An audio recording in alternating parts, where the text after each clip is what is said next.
Welcome to a new way of working. In this devotional series, we're trying to tackle something that will help us to work better in our jobs. Whether you're retired, whether you're a stay-at-home mom, or whether you're working full-time, there's ways that we can go about doing things better where we have a more Christ-honoring attitude in what it is that we do. And today I want to make a suggestion to you.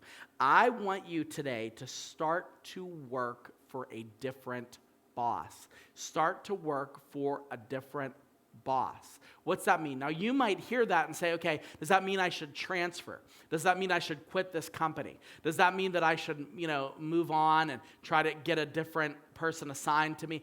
Not necessarily. We are in the middle of a period of time called the Great Resignation, where so many people are redefining what they do for their work and what they do, on a regular basis. But that's not what I mean at all. You can stay in your same job and still end up with a different boss. And this is something that I want to tell you that only Christians have access to, because if you are in your job right now and you have a boss that's maybe not perfect, because I'm going to, make a little suggestion to you. Nobody's perfect. No boss is perfect. No organization is perfect. Every organization has flaws. And as a leader in the church and as a leader outside of the church, I know that I have just as many flaws as any of the bosses that you might have. I'm way more funnier than them, but that just comes along with the territory. But most of us have flaws when we're leading people. But here's the secret of getting past a boss that isn't the boss you want. And it is you recognizing that as a Christian, you're not working for them at all. Sure, you're getting a paycheck from them. Sure, you're actually, having to have a rapport with them and work in the company with them. But as a believer, you are working for God Himself. You are actually in the field being a part of God's agenda and working directly for Him.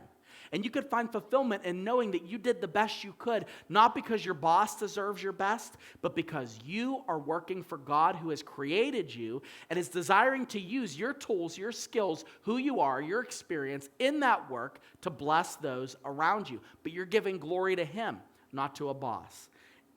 Paul writes about this in his letter to the Colossians. He says, whatever you do, in Colossians chapter 3, verses 23 through 24, he says, whatever you do, work heartily, as for the Lord, and not for men, knowing that from the Lord you will receive the inheritance as your reward.